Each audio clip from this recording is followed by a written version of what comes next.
Marcher avec Jésus. Ya marche avec Jésus kugera na Kristo. Ini episode ya gatatu mubyibuke. Leçon 3, le Saint-Esprit. Le Saint-Esprit cyangwa se Holy Spirit cyangwa se umwuka wera niko kiswe niko kazina ka episode ya gatatu ka serie kugera na Kristo. Cyane uko titangiye. Croyez-vous que nous avons le pouvoir de vivre comme Jésus? Réfléchissez. Laissez-moi vous demander ce que vous connaissez sur le Saint-Esprit. Déjà rencontré? D'après vous, quel rôle joue-t-il dans votre marche avec Jésus? Le Saint-Esprit et son œuvre dans la vie de ceux qui marchent avec Jésus.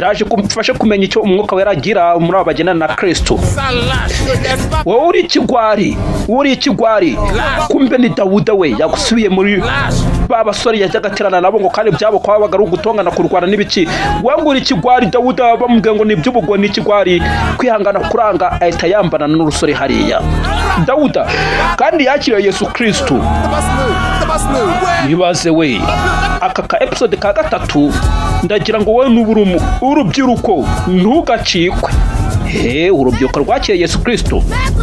Que se passe-t-il? Ana ese ajya kwa amagara umwigisha nibiki Dawuda ari hararwana hehe hariya Dawuda ari hararwana ngo kandi yakiriye Yesu Kristo.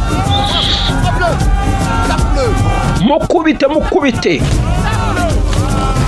Dawuda nawe ni umurwanyi kumbo wawe yafatanye nawe ntiyoroshye. Dawuda bamukubise intuza gipfunse hariya kiremereye kugira ngo nibuye bamukubise ko kubita cyane mu kiruhande we muveho zaraje wamwigisha niwe watabaye Dawuda bari bamwishe neza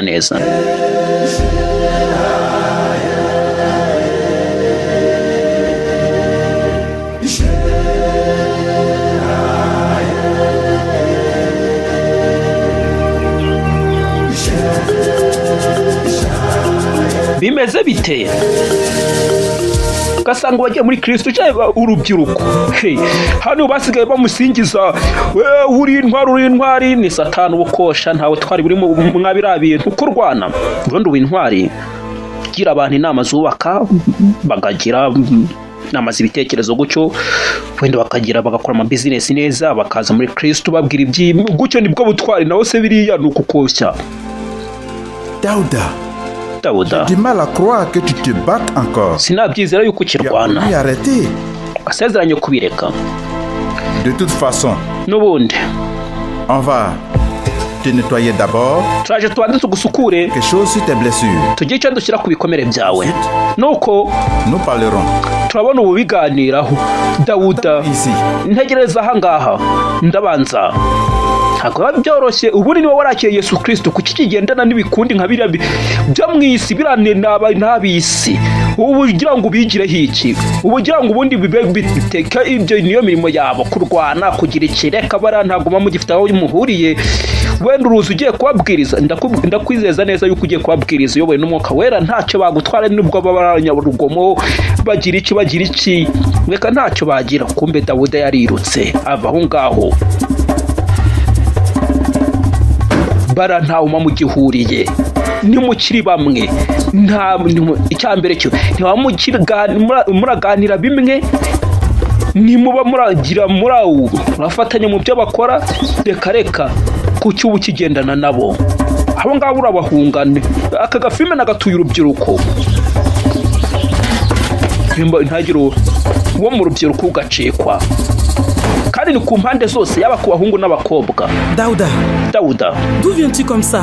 Uvuye umeze utyo. T'as-tu encore battu avec les garçons? Nanone wagwanya n'abasore? C'est pas la bagarre des garçons, maman. Ntabwo ari ukurwana. Et l'eau pour laver ses blessures. Babwira urangaza n'amazi yo kugira ibikomere bye Dawuda. C'est pas la bagarre des garçons. Ntabwo ari imirwano. Garçons, même ses blessures. None kwera ibyo bikomere. Tu as dit que tu ne te battrais plus. Tout le temps. Utazasura kongera kurwana ariko ukomeza ubikora ubwo buri gihe. Dawuda. Tu dis avoir changé, mais je ne vois rien. Wavuze ko wahindutse ariko nge ntacyo mbona. ntabwo mbona guhinduka kwawe. Yaje muri Kristo ariko abantu ntabwo ari kubona guhinduka kwe. Ntabwo bajya bampa amahoro. Ils m'embêtent tout le temps. Buri gihe bahora bancotora. Bande inshuti zawe Ils ne le sont plus. ntabwo bakiri inshuti zanjye. Ton père ne sera pas content de voir ça. So ntabwo aranezerwa no kukubona, ntabwo arishimira kukubona umeze utyo. Umwigisha Isa ntabwo yakwicara hari ikibazo cyabaye. Urubyiruko kuza muri Kristo babikaze kugira ngo wiyambure abo mwagendanaga kera. Bari ikindi kintu ariko bigomba kugira akiri ibi. Undi mupira uwo yari yambaye wahise usaza. We yafatanye na we. Nawe aribaza ariko kubera iki? Undi mpamvu nyine ni ukutihunza abo ngabo. Pourquoi je continue à faire ça? Mutakigenda mu nzira imwe. Kuki nkomeza gukora ibi?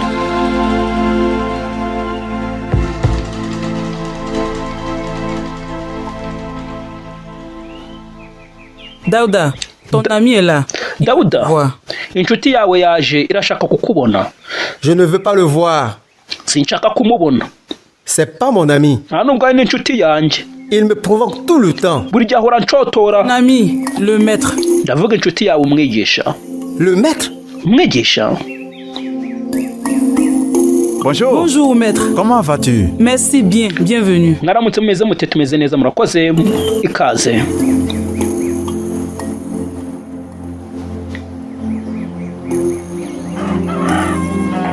Yewega.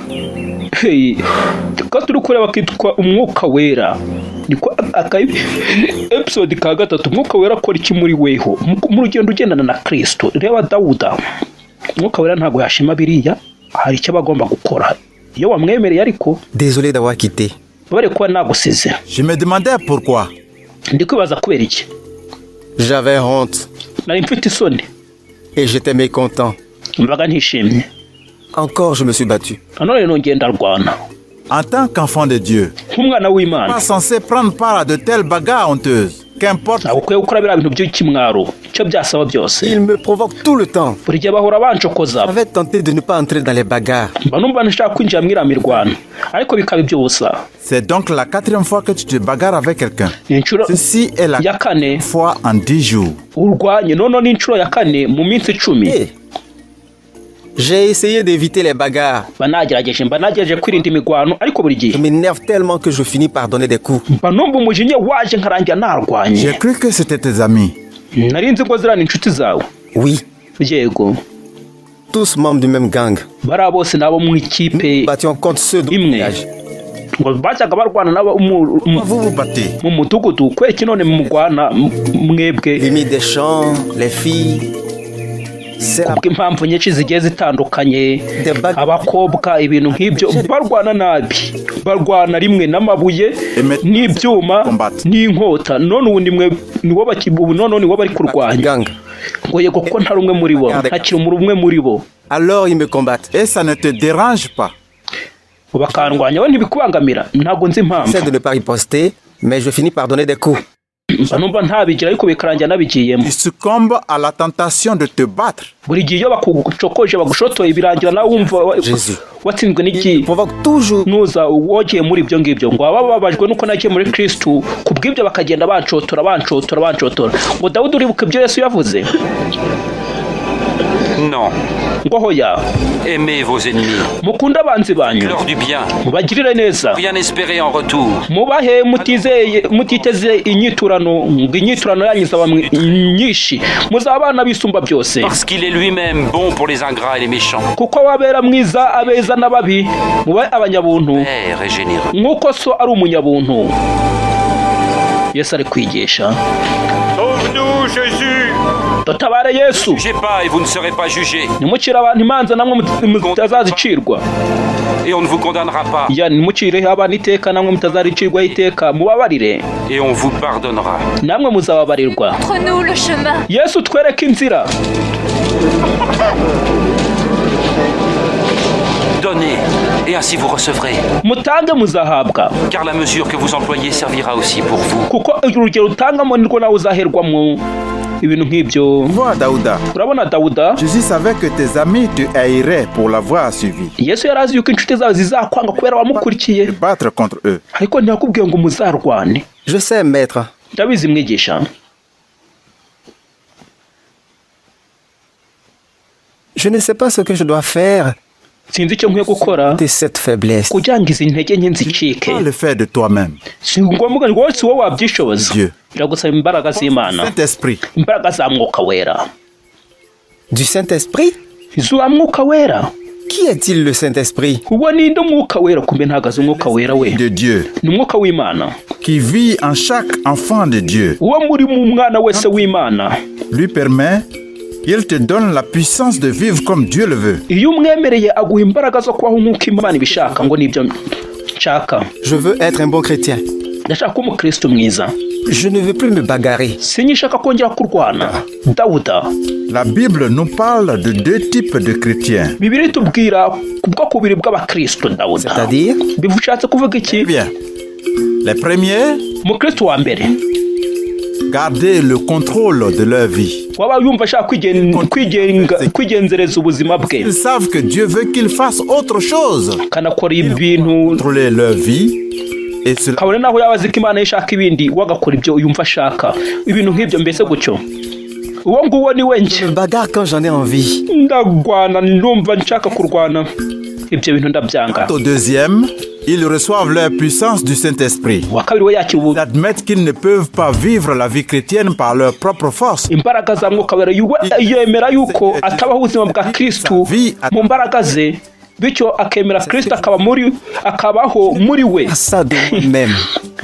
Oui, Paul a dit, Mbese ngo sinabyishobora. 2 verset 20, Ngo nibyo Pawulo yabivuze mu Bagalatiya 2:20, ce qui vit à moi. ngo sinjye uriho ahubwo ni Kristo uri muri njye. Deuxième, vit Umukristo wa kabiri par la foi we abaho ubuzima bwe mu kwizera, et obéissent à Dieu. arumva akumvira Imana, Donne la puissance d'accomplir des choses qui lui plaisent. Imana ikamuha imbaraga zo gukora ibyo ibiyinejeje. Ibyo nibyo nshaka. Je veux cette puissance qui me permette de faire les choses que Dieu veut que je fasse. Ndashaka izo mbaraga zimfasha gukora ibyo Imana ishaka. A remis Umukristo wa kabiri à Dieu, ils vivent selon sa parole. yegura ubuzima bw'Imana, akabaho mu ijambo ryayo, apana ku mbaraga ze. Ntabwo nabyizera. Cette puissance. Izo mbaraga ndazishaka. Et je désire pouvoir vivre pour Dieu. Ndashaka kubaho kuberaho Imana. Tu dois continuellement être rempli du Saint-Esprit. Birasaba ngo wuzuzwe Umwuka Wera. Gute? Eh bien, c'est presque comme respirer. Biri hafi kuba nko guhumeka. Respirer. Guhumeka. Maître. Mwigisha ushaka kuvuga iki? Expire, Daouda. Quoi? Ngo expire ni uguhumeka usohora umwuka. Ngo humeka usohora umwuka. Ngo iki mvuze ngo humeka expire. Gutyo arabikora. Inspire. Ngo ngaho noneho inspire ni ukuvuga humeka usubiza umwuka imbere. Bien. Byiza gutyo. C'est quoi? Ibi se ni Comme ça qu'on est rempli du Saint-Esprit. nucyo twuzuzwamo umwuka wera. Bwa mbere Expire. urahumeka usohora umwuka, Ensuite, aho ni ugusohora prendre le ibyaha contrôle de ta vie. ubyatura, ubundi umwuka wera akaza akagenga ubuzima bwawe. Gutyo niko guhumeka usohora umwuka. Ngo yego. Tu inspires, Noneho nanone invitant le Saint-Esprit à prendre le contrôle de ta vie. ugahumeka uwunjiriza umwuka imbere, bivuze ko gutumira umwuka wera akaza akagenga umwuka wera akagenga ubuzima bwawe, bivuze ngo kumwemerera gutyo. Donc, combien de fois Numva ariko byumva. inspires-tu? Mbwira mbese uhumeka kangahe mu buryo bwose, mu buryo bw'igikomezo. Nuko tugomba kubaho, ngo nuko urugero nk'igihe bagucokozaga bari abasore, yaba uza kuba wari wuzuzwe n'umwuka wera, wari kugira imbaraga zo guhangana. Ngo yego mwigisha, Si tu échoues, tu l'as fait en te battant. iyo utsinzwe faire, c'est de respirer spirituellement. bikakunanira ukajya mu byo kurwana nk'uko wabigenje, kijya gihe byasaba umwuka wera. Par la foi. Ugasaba Imana, Et Dieu le fera. iguha umwuka wera gutyo ngo saba Imana izabikora. Ese ushaka kubikora ubu ngo wuzuzwe mu mwuka wera? Ngo yego mwigisha. Dusenge. Demandez et vous recevrez. Musabe muzahabwa, mushake Vous trouverez. muzabona. frappez et mukomange à la porte. muzakingurirwa urugi, Car tout homme qui demande reçoit, kuko usaba celui qui cherche ahabwa, trouvera, ushaka akabona, et à celui qui frappe, on ouvrira la porte. nukomanga agakingurirwa urugi. Dawuda akeneye kuzuzwa umwuka wera. Si l'un de vous est père, donnera-t-il à son enfant, Ninde wo muri mwe w'umupapa demande un poisson, waha umwana inzoka mu gihe amusabye ifi, cyangwa se sikorupiyo amusabye igi? mauvais savez donner de bonnes choses à vos enfants. Niba muzi guha ibyiza abana banyu muri babi, Plus forte raison, notre Père Céleste donnera-t-il l'Esprit Saint à ceux qui le demandent. ukumva so wo mu ijuru azabaha mwuka wera kuri abo bamusaba bingana bike. Voyez, Urabona, Daouda ne peut pas vivre comme Jésus par sa propre force. Dawuda ntiyabasha kubaho nka Yesu ku mbaraga ze, ngo mbese weho bikumereye bite? Être victorieux sans faire confiance au Saint-Esprit. Ngo ntabwo Votre vie, waba mu ntsinzi nta kugira icyizere umwuka wera ngo agenga ubuzima bwawe gutyo gutyo. demandez au Saint-Esprit de contrôler votre vie. Asangwa turi ibyaha byawe, ngo maze usaba umwuka wera aze agenga ubuzima bwawe. Nuko tugasoje Cependant, ngo ariko mwebwe contrôlé par la nature pécheresse, mais par l'Esprit. ntimuri aba kamere, Du moins, ahubwo muri abo mwuka. Dieu vit en Niba umwuka w'Imana aba muri mwe, quelqu'un n'a pas l'esprit de Christ. ariko umuntu wese utagira umwuka wa Kristo ntaba ari uwe. Ni ukuvuga ngo udafite umwuka wa Kristo ntabwo aba ari uwa Kristo. Sasa nuko tugasoje iyi episode ya 3, birasaba ngo ugire umwuka wera kugira ngo ubashe kugenda mu rugendo rwa Kristo, ubashe kugera na Kristo. Yari demande cyangwa mwese mu Kristo wako ni gospel faith, ukaba kuri la traduction de l'évangile par la parole de Dieu sans foi, ensuite le vivre. Tubona muri episode ya 4 ikurikira. Ndabakunda, bye bye.